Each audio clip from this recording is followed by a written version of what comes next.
Well, hey everybody, John Retlin here, and here are 25 more WrestleMania matches that you need to see. The first one, understandably, left off quite a few of my favorites, so I always knew I was going to do one more of these lists. I could probably have done a top 100 if I really wanted to.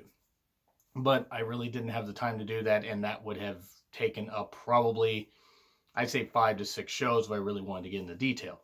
So with this one, I went into some matches that I didn't particularly care for, but were historic for maybe the wrong reasons. Now, there are quite a few of my favorites on here, but if you wonder why some are on here and you're thinking, well, why the hell's that?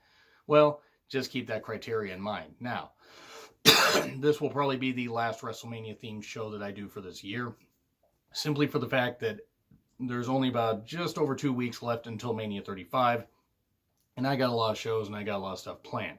So, I hope you guys have enjoyed the content so far. Thank you guys so much for your support. And let's just get on with it. With number 25, Hogan and Mr. T versus Roddy Piper and Paul Orndorff at Mania 1. It's the first ever WrestleMania main event. There's no other real reason for it to be on here, though. It did have, some cool entrances. And Hogan basically carrying his team here because Mr. T really had no business in the wrestling ring. And don't worry, this is not the last appearance of Mr. T on here. Bit of a spoiler. Piper and Orndorff did help him look like $1 million while also protecting the fact that Mr. T didn't really know what the fuck he was doing. Still, it is first ever WrestleMania main event, so that's why it is worth a look, even if it isn't technically pleasing. Number 24, Shawn Michaels versus John Cena at Mania 23. As I've talked about in the past with this, fantastic match, 20 plus minutes, great main event, great entrances. These two had tremendous chemistry. It was only eclipsed by their match in London, I believe, like just a few weeks after this. It was absolutely tremendous. And Cena beating Shawn Michaels was, some people didn't necessarily like it. I didn't necessarily like it at the time, but I will say this, Shawn was all about putting some people over in that second run, in his second run in the company. More so than you could say for the first run. So it is worth looking at, especially since it felt very Mania main event worthy. Number 23, Roddy Piper versus Mr. T at Mania 2, boxing match. It was shit. It was absolute shit. This is not how you should do a goddamn match. Because Mr. T, again, had no business in the ring. Roddy Piper, legit, great athlete. Tough man. He knew how to actually fight. It's how he grew up. And he got in the wrestling business at a very young age. It was kind of historic, though, for the fact that the crowd was starting to turn to Roddy's favor and cheer him and everything because they started to realize, well, wait a second, Mr. T doesn't know what the fuck he's doing. And he doesn't. The match is a goddamn train wreck, but it is worth seeing just how Piper finally got frustrated and just, launched an attack against Mr. T, and the crowd was cheering him as he left. But the match is not all that good. But still historic for, for the reasons that I mentioned. And then we get number 22, Rollins versus Balor versus Miz at Mania 34. Great Intercontinental title opening match.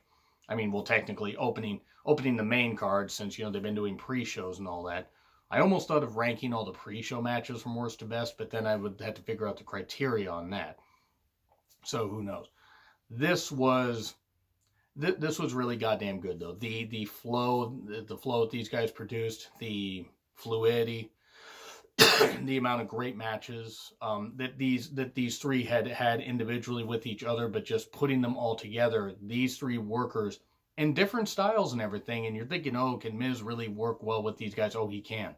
And it worked, and Rollins winning was the right call. It was a perfect way to kick off Mania 34, which was a bit of a dumpster fire, especially towards the end, but this was a great way to kick off the show, and great way to represent the Intercontinental title. And number 21, Punk versus Jericho at Mania 28. This would have been the main event of any other WrestleMania. Unfortunately, Rock and Cena happened, so that wasn't necessarily going to, that wasn't going to be eclipsed as the main event. However, for the WWE title, Punk and Jericho had a great feud. Yeah, there were a couple miscues. I believe Punk slipped off the ropes at one point, but, botches are going to happen. It was a great match, though, and Punk winning, of course, had to happen. Jericho had no business winning at WrestleMania, and thankfully would not win at another WrestleMania, except he did at WrestleMania 32 against AJ Styles. I'm still mad about that. Not mad at Jericho. I just mad at the decision because it made no sense. But it was what it was. This, however, was a great match. Punk winning, fantastic. Number 20, Punk versus Taker, Mania 29. the last CM Punk match at WrestleMania ever. There is no way, A, that he's returning, and B, that they'd want him to return. Sorry, I just don't think it's going to happen. Let's stop cheering for a guy that left 5 fucking years ago, you fuck nuggets. Sorry, just for fuck's sake, can we stop chanting CM Punk at wrestling events? Especially WWE events. I mean, do it to Baron Corbin if you want. No, just kidding. Don't do it to the people that are actually out there tearing their bodies up and everything. The guy left. I'm still a CM Punk fan, but I'm sorry. He had no...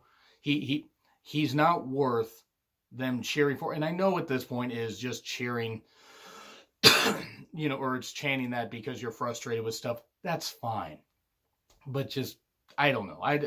For some reason, I find it disrespectful. But anyway, CM Punk and Undertaker having a great match here, using the death of Paul Bearer, that, he had just passed away a few weeks prior, and stuff with the urn, and my favorite moment where Taker was in the Anaconda Vice and almost got the pin, and Taker then rises up and just stares at Punk, and just Taker's anger and Punk's look of fear was just such a great visual. It really was. I mean, of course, Taker would win. He would go 21-0 and never lose at WrestleMania at all in his career, except he did, and I didn't like it. But that aside, let's get to, oh boy, Booker T versus Triple H at Mania 19 at number 19. This is an example of how you don't do a storyline with racist overtones and undertones and all kinds of tones. And no, it wasn't about WCW, guys, despite what anybody tried to say. And by anybody, I mainly mean that kiss-ass Bruce Pritchard, because that was something that basically turned me off of ever believing anything that he said.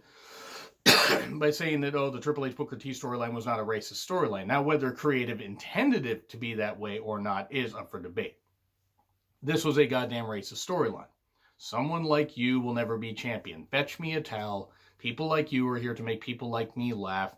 And just wanting them to dance and dance, sorry. I mean, I covered this on my 20 Mania matches where the wrong person won. You can check that out if you want. It should be up there somewhere. Click on that and then come back to this video if you'd like.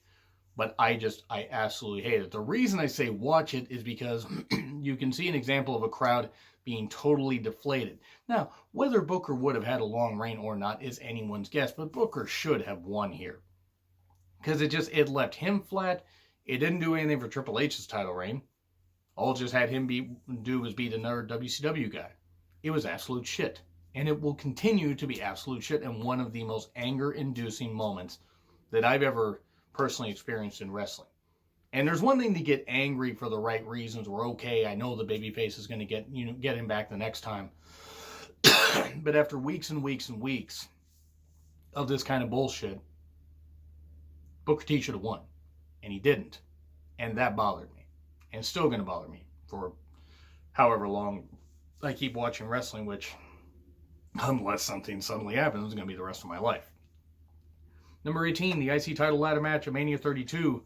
Not going to go over all the participants, but it was the last appearance of Cody at Mania, under the Stardust gimmick. Gee, I wonder why he left.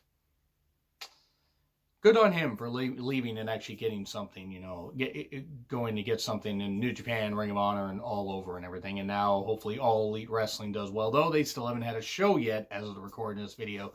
Let's back off just a little bit on the hype. Just a little bit. But I digress. Zack Ryder was the one that won here, and that was a bit shocking. He, got the victory. Only held it for 24 goddamn hours before losing it on Raw.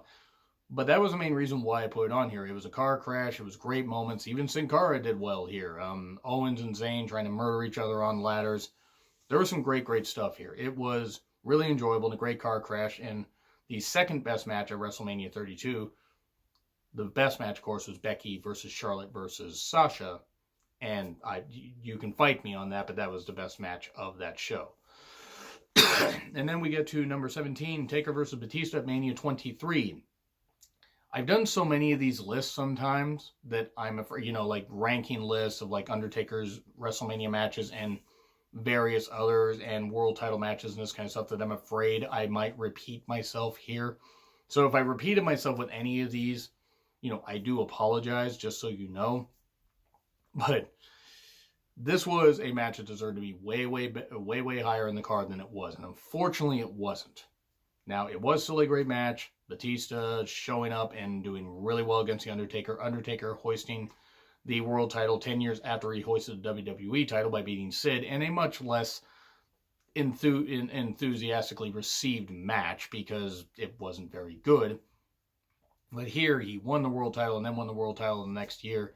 And yeah, Taker versus Edge gets an honorable mention also on here, as quite frankly, it was just such a great match. I mean, you had this big pomp and circumstance and stuff like that, and, you know, big open air stadium. So yeah, that gets an honorable mention, obviously. But Taker versus Batista, to me, almost gets underappreciated for just how good it was.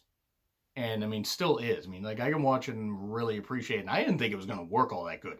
And I was really shocked to see it that low on the card. But Taker winning, 100% the right call. Batista certainly did not need to end the streak, especially since he was often injured when it came to Manias. I mean, let's see. After debuting on the main roster in 2002, injured, he missed Mania 19, was at 20, at 21, missed 22, at 23, at 24, missed 25, at 26, and quit soon after that. After losing to John Cena 3 times in a row at the height of his career, Michael Cole, you're a goddamn idiot. But anyway, Michael Cole's stupidity aside, number 16, Taker versus Shawn at Mania 26. I put the match from 25 up way high on the previous list. Again, that's up there somewhere. You can click on that. I really enjoyed this one. It was streak versus career.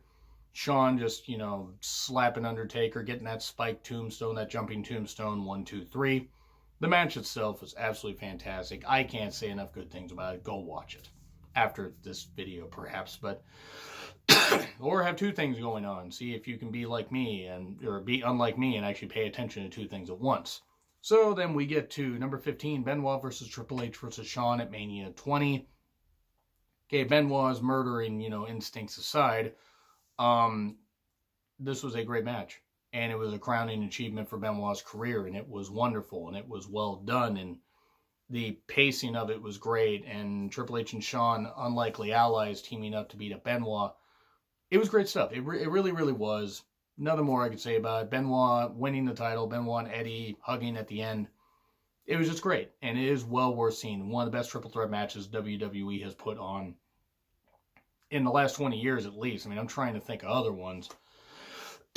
I would say the better match was the Backlash 07 match, but that was a 4-way. So triple threat, this has got to be right up there with how it's better than Batista, Orton, and Daniel Bryan. Even though Daniel Bryan winning, I think, was just a little bit better than Benoit. But we go to number 14. So I'm just going to throw it in here. Taker versus Edge. And I'm going to throw it in there because that was absolutely great. Edge almost beating the streak, Taker gaining the title.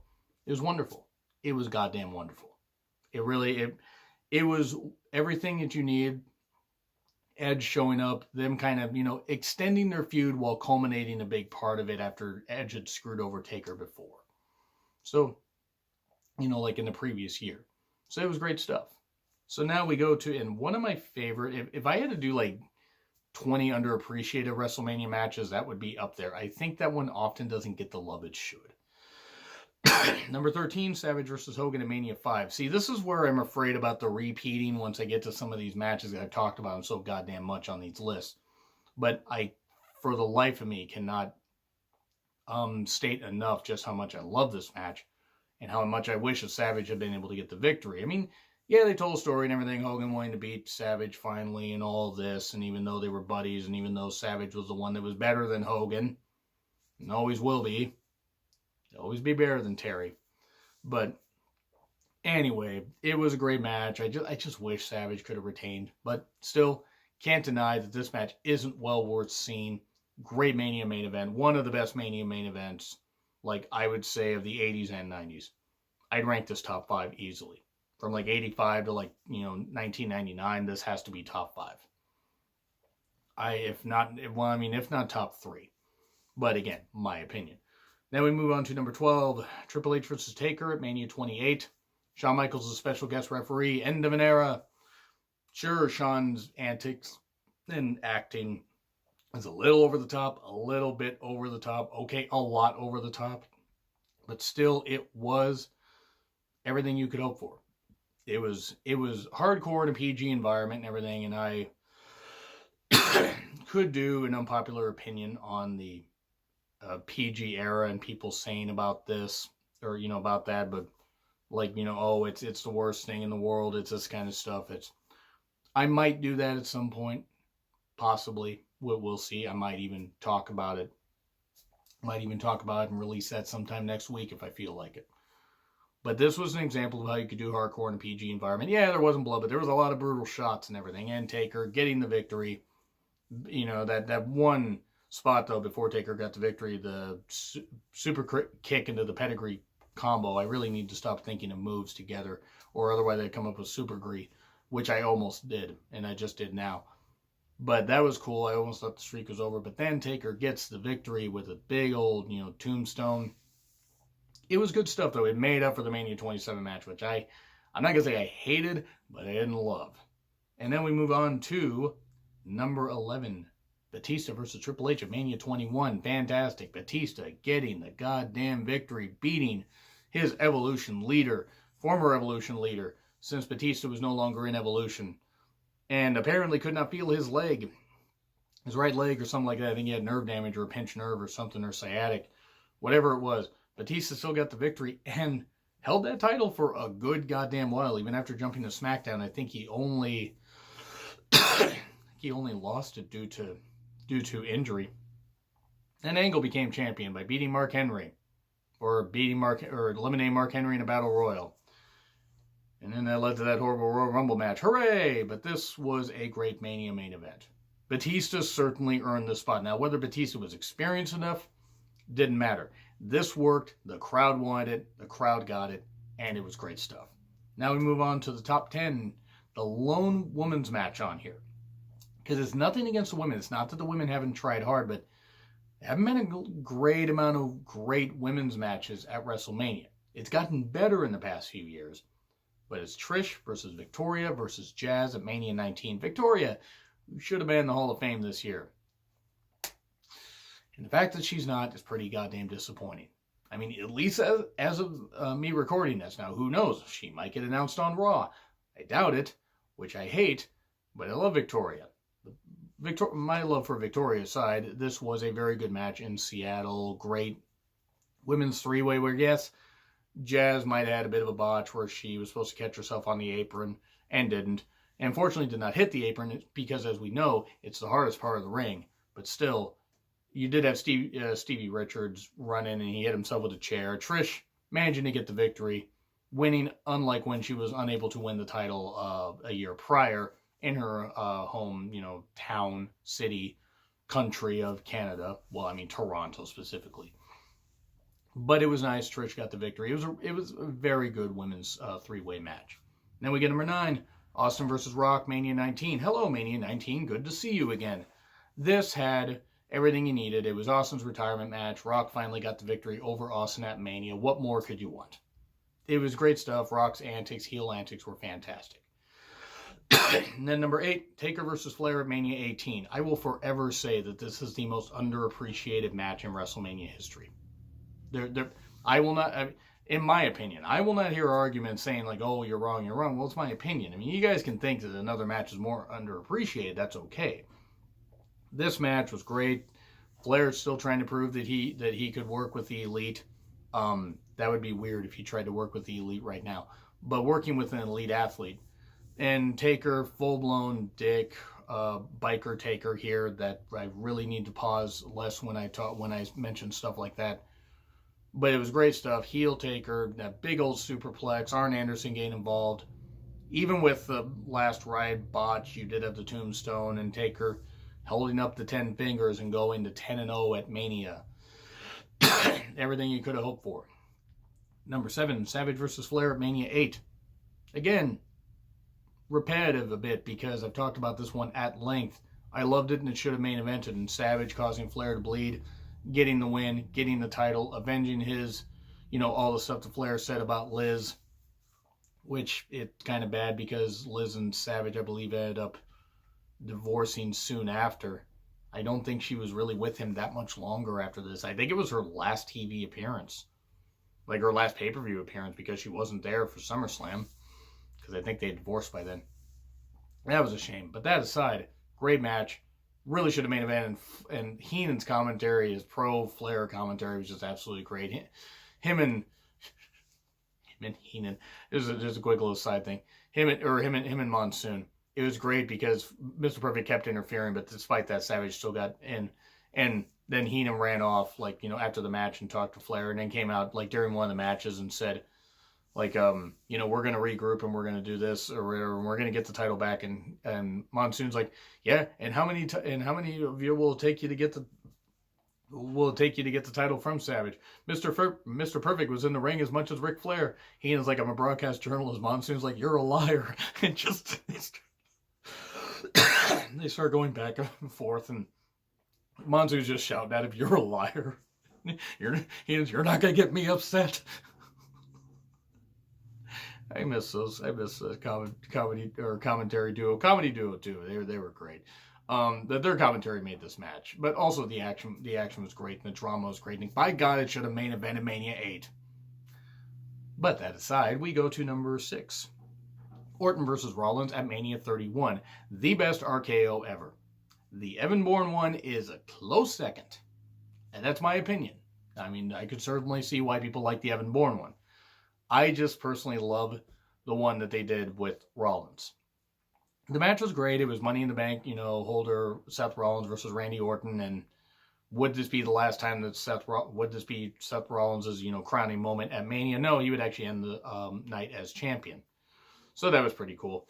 But just that, you know, Rollins going for the curb stomp and launching, and then Orton just hitting the RKO, and just Orton celebrating, and then realizing, oh shit, I got to make the cover.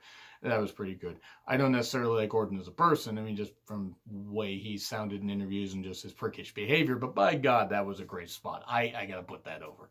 Number 5, Shawn versus Razor at Mania 10. It's the first ever pay-per-view ladder match in WWE history. Not the first ever ladder match, because Bret and Shawn did that on some house shows. But yeah, first ever pay-per-view ladder match. It has to be included in here.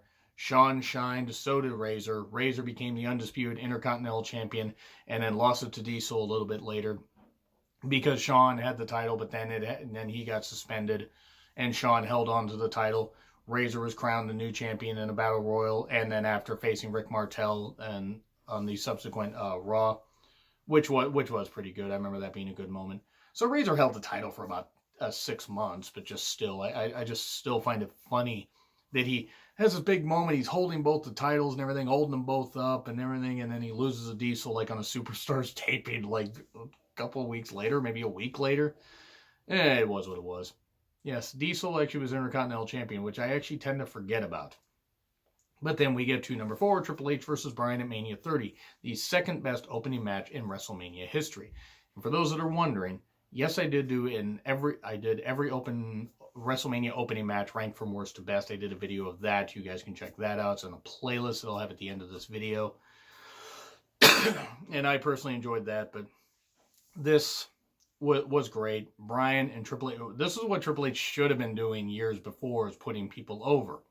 Now, yes, he's lost more at Mania than you know, some people tend to remember, but it was what it was. Bryan having a great showing, everything. Bryan had to win here to go on to face, you know, to be included in the WWE title match. But the idea was, oh, Triple H is going to do it. And then faces Evolution stablemates. No, I mean, Bryan was going to win. Of course he was going to win.